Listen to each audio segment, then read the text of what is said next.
So this week is all about Mental Health Week. A week once in a year where the government decides to start talking about mental health. So 1 week out of 52 we talk about one of the most critical subjects here in the UK today. In Western society, most people now have changed. I'm 31 years of age, things have changed drastically in the UK. People have less interaction skills, are speaking to people less frequently on a face-to-face level and more in touch with the mobile phones and tablet devices than ever. Everyone knows me for being in the fitness industry, by being a bit abrupt and talking the facts and the hard truths that many people in public don't want to discuss. So this is the week of Body Power, and Body Power is Europe's largest fitness exhibition show.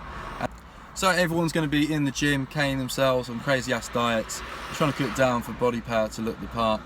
And so many people today, unfortunately, are compromising with their mental health for body perfection. It's like myself, from a young age, I was very body conscious, and I've always been analysing my body. And yeah, would I say it had a negative effect on my mental state? Damn right it did. In my early years as a teenager, very body conscious. Very skinny, spotty, looking at the glamorous magazines, looking at all these photo edited individuals, thinking, wow, I too would love to look like these individuals. Now don't get me wrong, fitness is bloody great for building on your endorphins, feeling good about yourself, and there's nothing better than being in a great shape and feeling confident about yourself.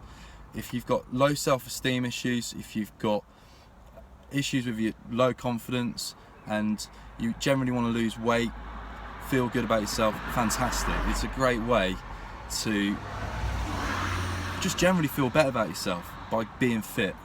And having the right balance in nutrition, lifestyle, exercise, strength conditioning, cardiovascular exercise, fantastic. It will give you so many different benefits that you will only experience unless you do it. But let's get serious, guys, come on. We've got a huge rise in suicide rate in men, now women, in the UK today. We've also got an increased level of unengagement on a personal interaction level. People are spending hours a day in front of the mobile phone devices looking at photo edited photos and looking at a lot of photoshopped, photo edited individuals. I guarantee when you go to these fitness shows, half the individuals that you glorify and see regularly online will look nothing like their photos in person, and that will cause a few insecurities with individuals as well. So we've got a few issues in the UK today. Obesity trends are trending, suicide rate is going up, depression is becoming more self-diagnosed than ever, and after the last 10 years I've noticed that there's more mental health nurses and practitioners than ever before. Now, the hard truth for a lot of individuals is that if you spend less time glued to your mobile phone and social media and more time physically being more active, walking more, outside, speaking to friends more, being physically active, you too will increase the chances of feeling better about yourself. Unfortunately, in the fitness industry today, there's less transparency than ever, and there's a lot of individuals who look amazing for exhibition shows, they will look absolutely fantastic for photo shoots, but you don't really see the behind the scenes and how they look all year round. They'll quite typically look ripped and lean for a few weeks of the year, take loads of photos and videos and streamline them throughout the whole year, periodically, strategically, to make you, the consumer, think that they look absolutely ripped and shredded all year round.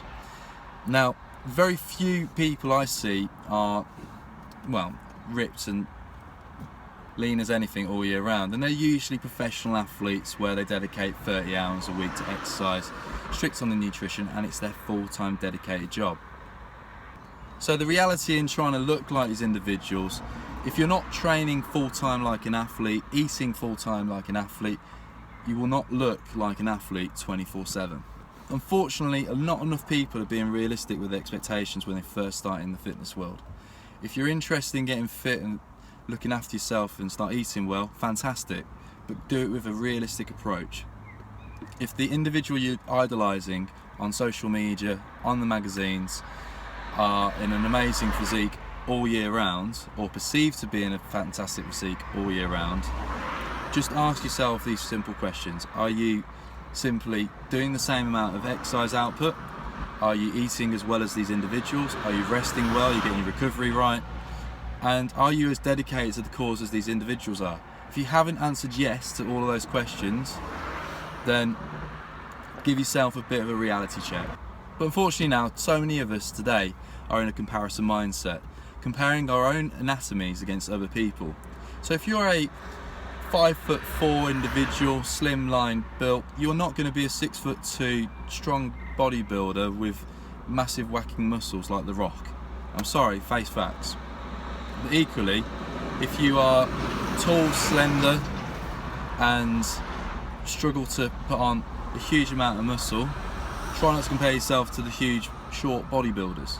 But equally, if you're a girl who has hips like this, don't compare yourself to a girl who has hips like this.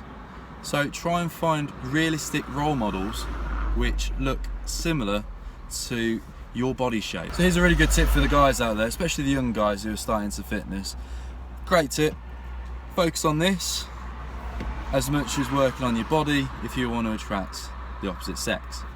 Now, when I was younger, I thought, yeah, great, building lots of muscle would be an attractive trait. Lots of girls were like that. Wrong answer. Focusing on your personality and being a better human will actually attract more women than just being ripped and bulky full of muscle. I guarantee a lot of women would prefer the footballer look than the ripped bodybuilder look. So in the UK, it's going to get worse. Over the next 10 years, they predict that obesity levels are going to do this, depression levels are going to do this, people's loneliness levels are going to do this. If you look at the statistics as well in the UK, we've got more single parents and people living a single lifestyle, living by themselves than ever before. Marriage has declined, and also more people are absorbed by their mobile phones than ever. People are interacting less on a one-to-one than ever, and yeah, people are having less conversations like we used to.